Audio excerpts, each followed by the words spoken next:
Hi friends, मैं हूं मैदान चारण और आप देख रहे हैं मेरा यूट्यूब चैनल DR4E एजुकेशन। ठीक है दोस्तों, तो स्वागत है आपका मेरे यूट्यूब चैनल में। आज अपन कोई पढ़ाई नहीं करने वाले, तो नहीं वो भी नहीं करने वाले। आज अपन करने वाले हैं डिस्कस उन कुछ इम्पोर्टेंट पॉइंट्स का जिनका ध्यान रख के अपन अपने फिजिक्स के स्कोर को बहुत अच्छा कर सकते हैं, बहुत अच्छा रख सकते हैं। हाँ, ऐसा कोई जादू नहीं है, कोई जादू नहीं होता कि अचानक अपने फिजिक्स में नंबर बढ़ जाएंगे, लेकिन बहुत सारी इतनी छोटी छोटी बातें हैं जिनको अपन बहुत आसानी से ध्यान रख सकते हैं और उन छोटी छोटी बातों से अपना फिजिक्स में स्कोर बढ़ सकता है। ये डायरी मैं क्यों लिए बैठा हूँ, क्योंकि इसमें मैंने मेन पॉइंट वो लिखे हैं, कहीं कोई मिस ना हो जाए। एक्चुअली आज बहुत बारिश हुई थी और नीचे लाइट है नहीं, तो बहुत अंधेरा था, तो सोचा यार आज वैसे कुछ पढ़ाना तो है नहीं, तो छत पे ही वीडियो बना लिया जाए। तो मैं हूँ अभी छत पर। ठीक है दोस्तों, तो फर्स्ट पॉइंट तो आपको बताऊंगा कि कोई भी टॉपिक मत छोड़ना। आप पूरा टॉपिक कोई भी मत छोड़ना। कोई भी टॉपिक हार्ड हो सकता है आपके लिए, लेकिन उसके जो सब टॉपिक्स है उनमें बहुत सारे सब टॉपिक्स इतने ईजी होते हैं, तो उनको मिस ना करें। जैसे रे ऑप्टिक्स होता है, उसमें लेंस वाला पार्ट कई लोगों को हार्ड लगता है और बहुत वो कोचिंग्स में अपन पढ़ते हैं तब बहुत बड़े बड़े क्वेश्चन करा दिए जाते हैं। उनकी वजह से अपन क्या करते हैं, पूरे रे ऑप्टिक्स के डरने लगते हैं। अरे यार, पूरी रे ऑप्टिक्स कोई डायन नहीं है, उसमें कुछ चीज़ें वही है सिर्फ। अरे रे ऑप्टिक्स के अगर 3 क्वेश्चन आएंगे ना नीट में, तो 2 बहुत ईजी आएंगे, और अगर आप उस पूरे टॉपिक को छोड़ दिए ना, वो 2 क्वेश्चन आपका गला घोंट जाएंगे। क्यों? क्योंकि जो एक क्वेश्चन हार्ड था ना, वो तो वैसे भी बहुत सारे लोगों का गलत है या फिर छोड़ चुके हैं बहुत सारे लोग। अपना नुकसान तो उस क्वेश्चन में है जो इजी था। अब उसके अंदर आपको करना क्या है कि कोई भी टॉपिक आपको बिल्कुल नहीं आता हो, लेकिन आप एक बार उसको जरूर पढ़ो, और उसमें बहुत सारी चीज़ें तो बहुत सिंपल होगी, उनको आप अलग कर लो, उनको अलग करके उनको तो कम से कम पढ़ लो। तो वो आपको बहुत इंपॉर्टेंट काम ये आपको करना ही होगा, किसी भी टॉपिक को पूरा मत छोड़ना। ठीक है। दूसरी बात है कि ज्ञानी नहीं बनना है आपको, ज्ञानी नहीं बनना है। क्वेश्चन करो तो हार्ड IIT वगैरह के इतने हार्ड क्वेश्चंस आपको नहीं करने।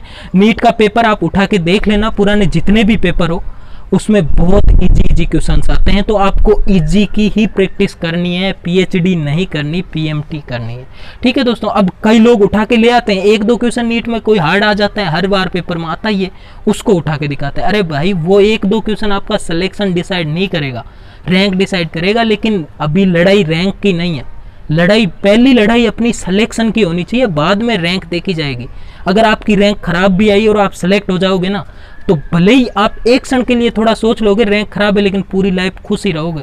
लेकिन जब सिलेक्शन नहीं होता है तो अच्छा नहीं लगता। तो अपनी लड़ाई है सिलेक्शन के लिए, ना कि रैंक के लिए। तो पहले इजी चीज़ ही तैयार करनी है आपको, इजी प्रैक्टिस करनी है। अपन को ज़्यादा ज्ञानी नहीं बनना है। ठीक है, तो ये आपको ध्यान रखना है, अपन को ज़्यादा ज्ञानी नहीं बनना है। ठीक है। नेक्स्ट पॉइंट है कि आपको शॉर्ट नोट्स बनाने पड़ेंगे। क्यों? क्योंकि जब अपन ड्यूरिंग द सेशन स्टडी कर रहे होते हैं, तब तो उस टॉपिक को करंटली पढ़ते हैं, तो उसकी हर चीज़ अपन को याद रहती है और अपने नंबर भी अच्छे आते हैं, क्योंकि सारी चीज़ अपने माइंड में रहती है उस टाइम। लेकिन लास्ट टाइम यही सबसे बड़ी प्रॉब्लम होती है कि नीट का सिलेबस इतना बड़ा और उसको कैसे कवर करें। फिजिक्स, केमिस्ट्री, बायोलॉजी तीनों पढ़ना, और वो भी लास्ट के लगभग आपको 1 महीना या 25 दिन में सारा एक बार कवर करना होता है। तो उसके लिए मैं आपको यही बात कहना चाहूँगा कि आप अपने शॉर्ट नोट्स बना लीजिए। शॉर्ट नोट्स बनाओगे ना, उसका फ़ायदा आपका ये होगा कि आप लास्ट के टाइम उस चीज़ को आप पढ़ पाओगे। एक कितना ही बड़ा चैप्टर हो यार, एक 20 पेज का चैप्टर होगा ना, उसके अंदर भी मुश्किल से आप उसको एक्सट्रैक्ट करोगे ना, आप उसमें से निकालोगे ना जो चीज़ें आप बार बार बोलते हो, मुश्किल से 2 पेज ही नहीं होंगे। देखना आप, जैसे अगर मैग्नेटिक इफेक्ट ऑफ करंट वगैरह या EMI वगैरह आप पढ़ रहे हो, तो उसमें एक फॉर्मूला है B magnetic field into 2πr dr/dt। तो इसका अगर आप डेरिवेशन करोगे ना, तो हो जाएगा आपसे, बहुत ईजी है, लेकिन एग्जाम में आपके वो क्लिक नहीं हो पाएगा। और अगर आपने करंट में इसको देखा होगा ना, इसका डाटा बेस्ड न्यूमेरिकल भी तो आ सकता है भाई डायरेक्ट, तो वो आपका सही होगा। तो इसके लिए शॉर्ट नोट्स आपको बनाने पड़ेंगे। नेक्स्ट है कि क्वेश्चन की प्रैक्टिस ज़्यादा करनी है। फिजिक्स में थ्योरी से भी ज़्यादा क्वेश्चन करो, और क्वेश्चन में जहाँ आपको प्रॉब्लम हो वहाँ आप थ्योरी पढ़ो। पहले पूरी थ्योरी पढ़ो, लेकिन बाद में ज़्यादा से ज़्यादा क्वेश्चन ही करने हैं आपको। नेक्स्ट है कि NCERT वाली बात। तो आपको NCERT की थ्योरी मेरे अकॉर्डिंग और मेरे सारे टीचर्स के अकॉर्डिंग आपको नहीं पढ़नी है। NCERT की थ्योरी आपको नहीं पढ़नी है। अगर आपको NCERT की थ्योरी के क्वेश्चन चाहिए तो मुझे व्हाट्सअप करना, मैं व्हाट्सअप नंबर डिस्क्रिप्शन में डाल दूंगा। ठीक है, तो आप मुझे व्हाट्सअप कर देना, वहाँ भी आपको मिल जाएगा। और एक टेलीग्राम चैनल है नीट इन ईजी वे, उसका भी लिंक मैं डिस्क्रिप्शन में डाल दूंगा, तो आप वहाँ भी जाके बोल देना कि एनसीईआरटी वाले वो थ्योरी के क्वेश्चन चाहिए, तो वहाँ पे भी आपको प्रोवाइड करवा देंगे, नहीं तो मैं अपने व्हाट्सएप पर प्रोवाइड करवा दूंगा। तो आप व्हाट्सएप करना, वहाँ पे आपको मिल जाएगा। एनसीईआरटी की थ्योरी आपको नहीं पढ़नी है, चाहो तो आप न्यूमेरिकल्स कर सकते हो, लेकिन थ्योरी बिल्कुल नहीं पढ़नी है, ठीक है। और इसके अलावा अगर नेक्स्ट पॉइंट अगर बात करें तो हाँ, क्वेश्चंस की कि जो हार्ड क्वेश्चंस आते हैं, तो भाई पूरे पेपर के अंदर 45 क्वेश्चन में से 2-3 क्वेश्चन बाहर से आ गए तो क्या हो गया, अरे छोड़ यार, 2-3 5 आ गए, 40 क्वेश्चन तो अंदर से आते हैं ना, वो बहुत अच्छे होते हैं। 40 क्वेश्चन बहुत इजी आते हैं नीट के अंदर, उसमें से भी आप अगर 35 भी सही कर रहे हो ना, तो भी आपका अच्छा खासा स्कोर होता है। क्यों?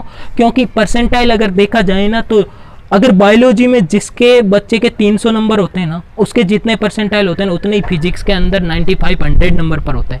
तो आप सोच सकते हो, यानी बायोलॉजी में 300 से ऊपर बहुत बच्चे रहते हैं, बहुत, और फिजिक्स में 100 से ऊपर बहुत कम ही बच्चे होते हैं, आप देख सकते हो।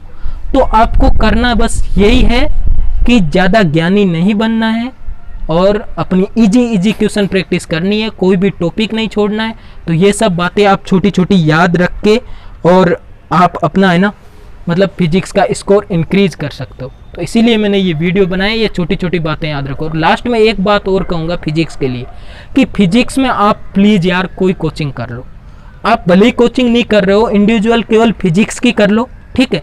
या फिर फिजिक्स की अगर नहीं कर पा रहे हो कोचिंग, तो आप क्या करो, अलग पांडे सर है जो फिजिक्स वाला, वो भी पढ़ा रहे हैं यूट्यूब पर, उनका पूरा कंटेंट पढ़ा हुआ है, ठीक है, पहले से उन्होंने कंप्लीट करा चुके हैं वो लगभग फिजिक्स, तो आप वहाँ जाके उनकी फिजिक्स पढ़ सकते हो, ठीक है। क्योंकि फिजिक्स एक बार आपको पढ़नी ही पड़ेगी, केमिस्ट्री बायोलॉजी खुद से हो सकती है, फिजिक्स खुद से करने की ट्राई करोगे तो उतना अच्छा परफॉर्मेंस आपका नहीं आएगा जितना आना चाहिए।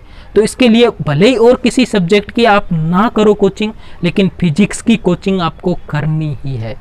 और कोचिंग नहीं कर पा रहे हो तो अलग पांडे सर जिंदाबाद है, ठीक है। और भी यूट्यूबर्स आ रहे हैं, अब मैं भी जैसे फिजिक्स ही पढ़ाऊंगा, अभी तो जस्ट मैंने स्टार्ट किया है, लेकिन धीरे धीरे सब हो जाएगा। हाँ, तो वो टेलीग्राम चैनल और वो अपना व्हाट्सएप नंबर वो ध्यान रखना, कोई प्रॉब्लम हो पूछ लेना। चलिए आज के लिए इतना ही, मिलते हैं नेक्स्ट वीडियो में, बाय।